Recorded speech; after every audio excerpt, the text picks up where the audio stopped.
반갑습니다. 자트도정입니다. 오늘도 첫 번째 영상 나스닥 먼저 보도록 할 거고요. 제가 기존에 그려왔던 채널이랑 조금 수정을 해왔습니다. 지금 이렇게 보여드리는 이 채널 말씀드리는 거예요. 하락 채널의 상단부를 밟았다고 할 수가 있을 것 같아요. 제가 조정을 계속 말씀을 드렸죠. 지금 3만 포인트에서부터 저점까지 2.9% 정도의 조정이 나왔는데요. 조정 나오면서 기존의 저항이었던 구간을 돌파했으니 내려오면 지지겠죠. 이 부분이랑 채널의 상단부랑 어느 정도 겹치는 자리라고 할 수 있습니다. 그래서 여기 밟고 반등이 좀 강하게 나왔지만 어젯밤에는 혼조세를 보였다. 계속해서 횡보하는 모습을 보여줬다 할 수 있고, 지지받아야 되는 자리, 채널 상단부를 한번 밟았으니까 한 번 더 상승을 볼 수가 있겠죠. 이 3만 포인트를 한 번 더 돌파하는 시도를 할 수가 있다는 겁니다. 4시간 봉으로 보여드리면 한번 올라왔고 저항 맞고 쉬어갔는데, 여기에서 쉬어갈 때도 강하게 다시 내리꼽는 게 아니라 채널 상단부를 밟으면서 반등이 나왔기 때문에 이런 식으로 여러분이 좋아하시는 컵핸들 느낌으로 올라갈 수가 있다는 거죠. 이제 전형적인 급등 패턴이라고도 할 수 있는데요. 메인 저항 구간까지 원웨이로 한 번에 올려놓고 그 자리에서 쉬어가면서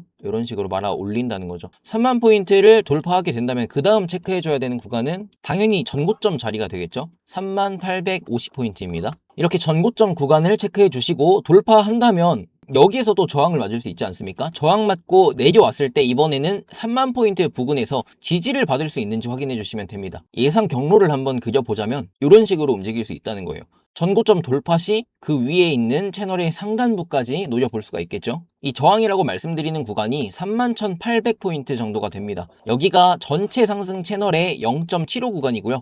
이 구간을 돌파하게 된다면 그 위에 있는 채널의 1구간, 최상단까지 붙여볼 수가 있겠죠. 이 구간은 37,000포인트 정도가 될 거예요. 여기를 갈 수 있을지 없을지는 모르겠는데 우선 단기적으로는 3만 포인트를 뚫는 것이 중요하고 그 다음에 있는 전고점 자리를 돌파하는 것이 중요하다. 전고점 자리에서 저항을 맞게 되더라도 기존의 저항이었던 3만 포인트를 지지할 수 있는지 확인한 후에 마지막 채널의 0.75 구간까지 확인해 주시면 될 것 같다. 이렇게 정리해 볼 수 있겠습니다. 나스닥이 올라오더라도 코스피가 못 가고 있으니까 답답하신 분들이 상당히 많으실 겁니다. 하지만 어제도 말씀드렸듯이 결국에 메모리가 가야 갈 수 있는 거잖아요. 나스닥이든 코스피든 어디에서든 스타트를 끊어줘야 되는데 그게 안 되니까 계속해서 조정을 생각할 수밖에 없는 상황인 것이고, 지수가 빠지더라도 어쨌든 갈 종목들은 갑니다. 그래서 단타를 치시더라도 삼성전자, 하이닉스 좀 그만 쳐다보시면 좋겠어요. 종목이 이 두 종목만 있는 게 아니잖아요. 그러니까 다른 섹터들도 좀 보시면 좋을 것 같고요. 오늘 같이 봐볼 종목은 테슬라입니다. 혼양님께서 댓글을 남겨주셨는데 제가 댓글 못 봤습니다. 이거를 무시한 게 아니라 제가 못 본 거니까 상처받지 마세요. 테슬라는 제가 분석을 하나도 안 해왔습니다. 어떻게 하는지 좀 보여드리고 싶어서 아예 안 건들고 차트 생으로 가져왔고요.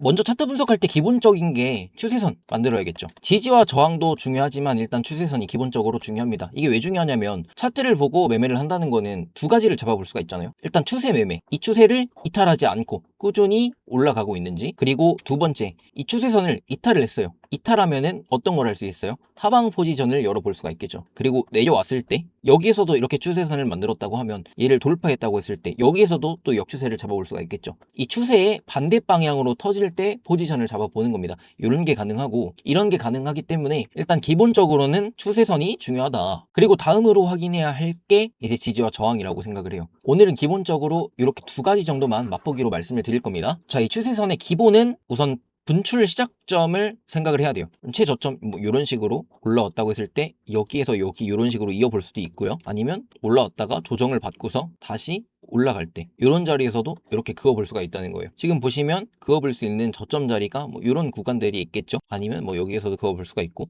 혹은 크게 봤을 때 여기 하나 여기 하나잖아요. 여기가 시작점이고 여기가 조정 구간이고, 그러면 그어보는 거예요. 일단 그어보세요. 저도 이거를 딱딱 맞춰서 긋는 게 아니라 이런 식으로 그어보는 겁니다. 이렇게 보시면 여기 저점 자리 추세선 타면서 올라가고 있죠. 이 추세선이 어디까지 이어집니까? 한번 조정 받았을 때 딱 터치하고 바로 올라가죠. 이 쏘죠. 이렇게 하나랑 또 여기에서도 보는 거예요. 이 추세선이 어디로 이어질까? 여기에서부터 뭐 이런 식으로 그어볼 수가 있을까? 이렇게 그으면 당연히 안 되겠죠. 한번 그냥 쭉 늘려보는 거예요. 어디에 두면 될까? 딱 두니까 뭐 이런 식으로도 더 볼 수가 있고, 이렇게 되면은 지금 지지를 몇 번 받았습니까? 한 번, 두 번, 세 번. 세 번 받고 지금 이탈하는 상태죠. 이렇게 보면은 하방이 유리하겠다라고 생각을 해볼 수가 있는 거예요. 그리고 또 하나 해볼 수 있는 게 이 자리 한번 조정 나오고 다시 반등이 나올 때 이렇게도 그어볼 수가 있겠죠. 또 하나 해보는 겁니다. 이런 식으로 더 보면 애매하죠. 꼬리 달고 올라오고 여기에서도 꼬리 달고 계속 올라왔지만 결국에는 밟고 올라갔다가 이탈하는 상황이잖아요. 그러면 전체적으로 추세가 한 번쯤은 꺾이는 자리인 것 같다 판단이 내려지는 겁니다. 고점에서도 이렇게 이어봐요. 고점 이렇게 이어보면 고점도 올려주고 있고 저점도 올려주고 있는데 추세선을 이탈을 했네.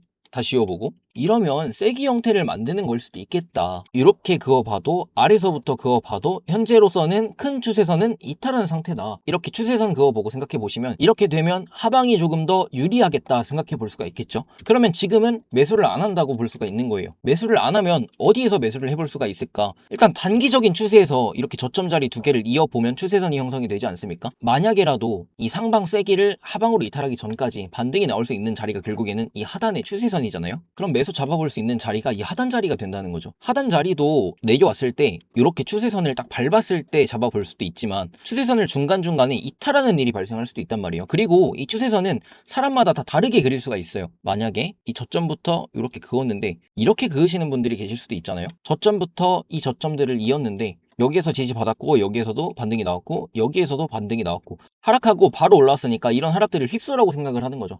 그런데 지금 자리 보시면 내려왔다가 어떻게 돼요? 일단 이탈한 상태고 올라왔지만 위로 꼬리 달면서 추세선 만지고 멈췄잖아요. 이렇게 보시면 이거는 하방 이탈이 맞다. 나는 매수 안 한다가 될 수도 있는 것이고 이렇게 그어보면은 이 자리가 매수 구간이 될 수도 있는 것이고 그래서 차트를 봐달라고 하시는 건 상방과 하방 더 유리한 자리를 찾기 위해서 하는 거지 내가 여기에서 매수를 했으니까 무조건 올라간다 이런 건 없는 거예요. 아무튼 말이 좀 딴 데로 샌 것 같은데 좀 박스로 널널하게 잡는 건 이 추세선을 밟고서 올라갈 수도 있지만 사람마다 추세선 그리는 게 다르듯이 이렇게 휩소 자리가 발생할 수도 있고 이 추세선보다는 또 지지와 저항이 추가가 되어야겠죠. 상단 저항은 대략 전고점 자리 470불 구간이 될 것이고 내려오면 지지받을 수 있는 자리가 어디예요? 이런 자리들이 되겠죠. 여기에서 한번 반등 나왔던 자리 저항 맞았던 자리니까 내려오면은 여기도 지지받을 수 있는 자리가 되는 거고요. 그래서 이렇게 지지 구간 두 가지를 크게 잡아봤는데 지금 올라오고 있는 이 추세선의 지지 구간에 겹치는 자리니까 박스로 널널하게 잡아볼 수가 있다는 거죠. 나는 이 구간부터 이 구간까지 분할 매수를 할 거야. 250불부터 220불까지 분할 매수를 한 다음에 220불이 이탈하게 된다면 나는 손절 끝이야. 이렇게 매매 계획을 세워볼 수가 있다는 겁니다. 주봉상에서는 이 정도 볼 수가 있는 거고 또 일봉상에서도 봐봐야겠죠. 일봉상에서 보시면 이 캔들 하나하나가 더 잘 보이기 때문에 더 세밀하게 타점을 잡아볼 수가 있습니다. 추세선 일단 확인을 해주고요. 그리고 저희가 크게 잡은 추세선 이거랑 지지 구간 여기 지지받았고 여기서도 지지받았고 뚫었다가 내려왔을 때도 지지받았던 구간들 이렇게 지지받았던 구간들이 있는 것이고 하단으로 더 길게 잡아보자면 이 구간도 지지로 볼 수가 있겠죠. 180불 자리가 내려왔을 때 지지받고 여기에서도 두 번이나 지지를 받았으니까 그런데 잘 보셔야 되는 게 지지 구간이 이렇게 있더라도 얘를 위아래로 심하게 왔다 갔다 뚫는 애들이 있어요. 그 안에서도 세부적으로 보시면 중간중간에 지지받는 구간은 있을 겁니다. 이런 식으로 올라왔다가 또 내려갔다가 또 저항 맞고 내려왔다가 올라왔다가 이렇게 움직이는데 반복적으로 지지와 저항 구간을 이탈하게 되는 곳은 이 구간은 지지와 저항의 역할을 크게 하지 못하는 겁니다. 그냥 힘이 약한 단기적인 지지 저항 구간인 거고 위아래로 크게 박스를 만들어서 큼지막한 걸 잡아봐야겠죠. 그래서 타점을 잡는다 하실 때는 좀 중요한 구간을 잡는 게 맞아요. 제가 봤을 때는 이렇게 두 구간 잡아볼 수가 있을 것 같습니다. 여기서도 반등은 나올 수 있죠. 반등은 나올 수 있는 이 300불 구간이지만 하방으로 널널하게 잡아보는 것도 나쁘진 않다. 만약에 300불 구간을 지지받고 올라가게 된다면 조건이 어떻게 되겠어요? 이 추세선이겠죠. 지금 추세를 타면서 올라오고 있었는데 이탈한 거지 않습니까? 이탈하고 위에 올라가서 저항 막히는 것까지 확인을 했고 꺾이더라도 300불 지지받고 다시 올라가게 된다면 또 이 추세 안에서 놀면서 정고점까지도 도달을 해볼 수가 있겠죠. 차트 분석은 이런 식으로 하시면 된다. 간단하게 테슬라 여기까지 봐드리고 저희는 비트코인을 좀 보도록 하겠습니다. 비트코인이 미쳤습니다. 그냥 자, 이 자리 봐보세요. 며칠째 놀고 있죠. 지금 62K 바닥 구간에서 한번 강하게 시세를 줬습니다. 여기가 애초에 저항 구간이었어요. 하방에서 지지 구간이고 상방에서 저항 구간이었죠.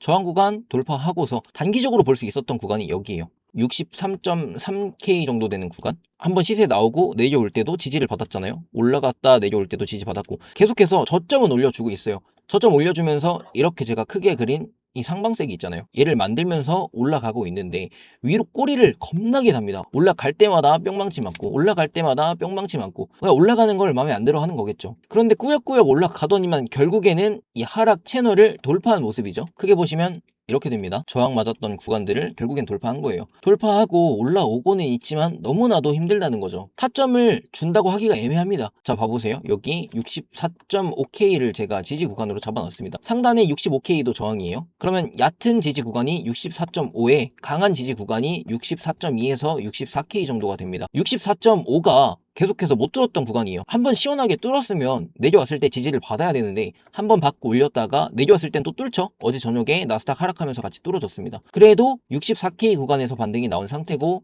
또 내려왔지만 지금은 또 뚫린 상태죠. 그래서 64.5는 이제는 필요 없다는 생각이에요. 이거 지울게요. 그러면 크게 봤을 때 현재 상단의 65K 구간이랑 하단의 64.2, 깊으면 64까지 이렇게 지지 구간, 저항 구간 생각해 볼 수가 있겠죠. 그런데 65K를 뚫게 되면 65.5에 또 저항 구간이 있습니다. 여기 돌파하게 되면은 마지막 66.5까지는 한번 봐볼 수가 있다는 생각이죠. 단기적으로는 이렇게 잡는 게 맞을 것 같아요. 지금 추세선도 이탈한 상태고 야금야금 올라가고 있지만 힘이 너무나도 약한 것 같습니다. 물론 매도 세력의 힘도 약하니까 이런 저항 구간 맞게 되면은 빠질 거면 진작에 빠졌어야 돼요. 그런데 빠지지 않고 버티는 것도 보면 위에서 누르는 힘도 약하고 아래에서 올려주는 힘도 그렇게 세진 않다는 거죠. 그만큼 유동성도 많이 줄어들고 지금 어느 정도 수렴의 형태를 보이고 있으니까 이런 모습이 나타나는 것 같은데 위든 아래든 변동성을 줘야 하고 지켜보는 맛이 있겠죠. 자고 일어나면 맨날 같은 자리예요. 그래서 재미가 없습니다. 아무튼 오늘 비트코인 지켜보셔야 될 곳은 여기 64구간이랑 상단의 65구간 힘겨루기를 보시면 될 것 같다. 어디가 이길지 잘 지켜보시고